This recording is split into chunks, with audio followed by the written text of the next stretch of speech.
everyone. I hope you all are doing well.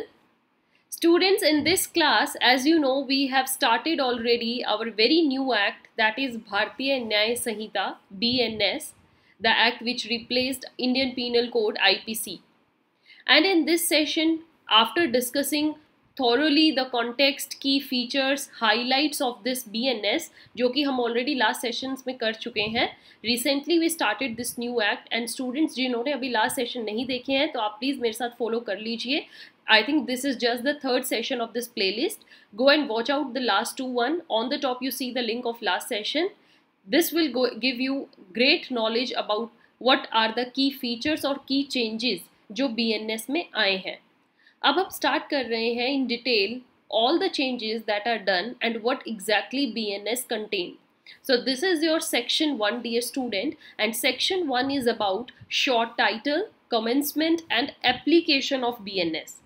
BNS actually में इसका title क्या convey करता है, कैसे कमेंस होगा और इसकी एप्लीकेशन कहाँ कहाँ होगी, कहाँ कहाँ पर BNS जो है वो अप्लाई होगा.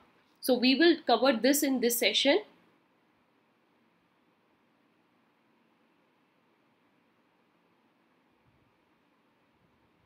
And here below given our contact number.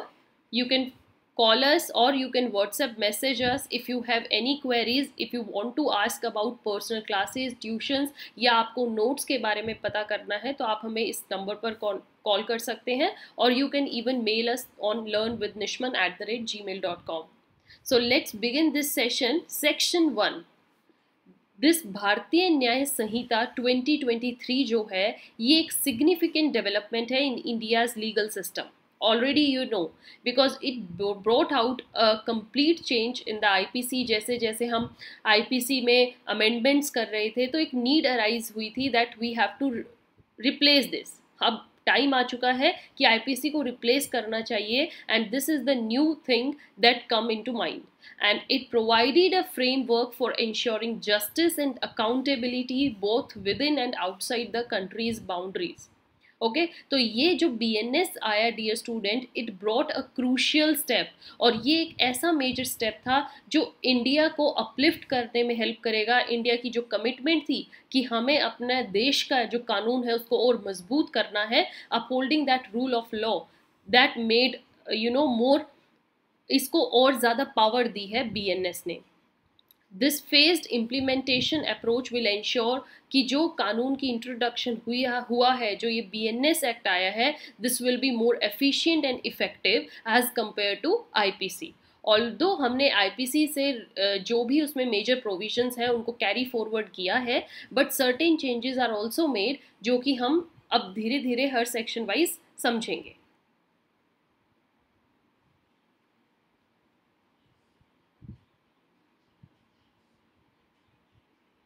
So, BNS भारतीय न्याय संहिता 2023 emphasizes section 1 में क्या बोला गया that every individual regardless of their location, ज़रूरी नहीं है कि वो कहाँ पर हैं, is subject to the laws of India for any actions or omissions that go against the rule of this संहिता. इस संहिता के अगेंस्ट अगर आप कोई भी एक्ट करते हो जो कि एक ऑफेंस होगा तो उसके लिए हर इंडिविजुअल को उस पे जिम्मेदार ठहराया जाएगा. It is important to note that this law applies to the acts committed by Indian citizens और an Indian registered vessels and aircrafts. Okay, तो ये कानून किस किस पर अप्लाई होता है, जो इंडियन सिटीजन है रिगार्डलेस ऑफ देयर लोकेशन. देखिए ये लाइन याद रखिएगा कि लोकेशन इसमें मायने नहीं रखती हैं. अगर आप इंडियन सिटीजन हैं, अगर आपका सपोज कीजिए जो वेसल है, एयरक्राफ्ट है, वो इंडिया में रजिस्टर्ड हुआ है, चाहे वो प्रेजेंट कहीं पे भी हो anywhere in the world, as well as कोई भी offence that target the computer resources located in India. India में जो इलेक्ट्रॉनिक ऑफेंस होते हैं, किसी कंप्यूटर रिसोर्स पर अगर कोई ऑफेंस किया गया है और अगर वो कंप्यूटर्स जो हैं इंडिया में लोकेटेड हैं, मतलब कि देखिए यहाँ पर जो भी people and things की बात की गई है, they should have some connection with the country like Indian citizen, Indian vessels, aircrafts, they must be registered in India and computer resources located in India. इनसे related कोई भी offense होता है तो वो BNS में cover होगा. दिस मीन्स व्हाट कि India can take legal action against whom? Against such individuals या groups even outside India's territorial limits.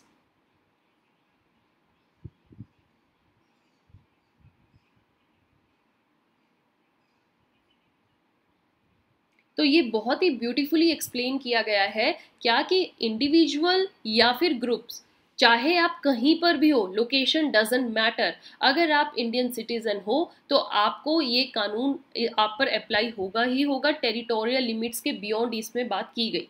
Next thing, dear students, this is a significant step towards ensuring justice for crimes that affect the interests of India or its citizens regardless of the geographical boundaries.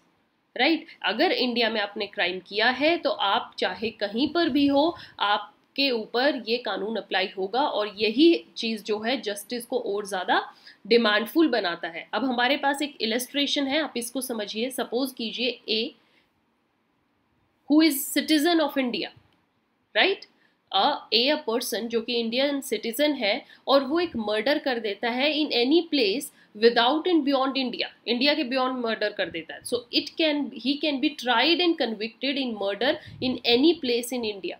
उसको India में try किया जाएगा, India में उस पर trial चलेगा, उसको convict किया जाएगा और उस पर BNS कानून ही अप्लाई होगा अगर वो पर्सन इंडिया में फाउंड होता है तो, because why he is citizen of India. तो इंडिया के सिटीजन पर इंडिया का कानून अप्लाई होगा, ये हमारा BNS एक्ट कह रहा है.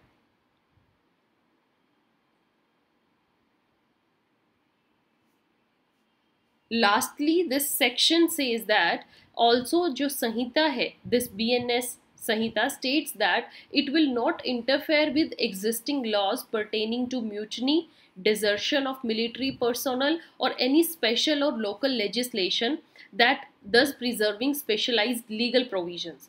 तो ये एक तरीके का सेक्शन 1 का प्रोविजो है. प्रोविजो क्या कह रहा है कि देखिए जो अभी तक हमने देखा है उस पर तो BNS एक्ट के सेक्शन 1 लागू होगा ही होगा, BNS अप्लाई होगी. बट अगर कहीं स्पेसिफिकली एग्जिस्टिंग लॉज ऐसे हैं जो कि Indian mutiny, desertion, military personnel को कैसे डिजर्ट करना है, कोई और स्पेशल कानून, लोकल लेजिस्लेशंस जो बनाई गई हैं, तो उन पर BNS अप्लाई नहीं होगा. वहाँ पर आपके यही कानून चलते रहेंगे जो ऑलरेडी एग्जिस्टेंस में हैं. सो यहाँ पर लीगल प्रोविजंस को बचाया गया है. स्पेशल लीगल प्रोविजंस जो इन स्पेशल मैटर से डील करती है उन पे BNS लागू नहीं होगा. Remember that.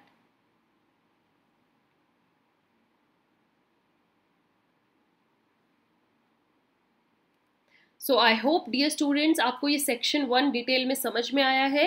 In next session I am going to explain you next section. Till then you have to be stay alert, stay continued, and we will surely complete this BNS in very few sessions. और इसमें आपको major changes जो हुए हैं वो धीरे धीरे समझ में आएंगे. मेरे साथ इस एक्ट को पूरा समझिए, इस संहिता को पूरा समझिए और आप इजीली ड्रॉ कर लोगे कि IPC और BNS में क्या डिफरेंसेस हैं, क्या की मेजर चेंजेस हैं जो लाए गए हैं, and why it is necessary to read this BNS act. And I hope आप जब भी ये सेक्शंस मेरे साथ अब करेंगे नेक्स्ट सेशंस तो आप अपने साथ बेयर एक्ट लेकर बैठो. So with this, dear student, I conclude this session. We'll meet you in the next session. Have a nice day. And before that, this is our mail address. You can freely mail us your queries, your suggestions. आप comment box में भी अपने suggestions डाल सकते हैं. And personally, I want to thank each and every one of you who is watching my all the videos और जो आप eagerly wait करते रहते हो next session के आने की. Your comments are fully satisfying me and I will make sure कि मैं आपके लिए और भी informative videos लेकर आती रहूँ. You can follow us on Telegram, Instagram. आप हमें contact भी कर सकते हैं. We are there for you.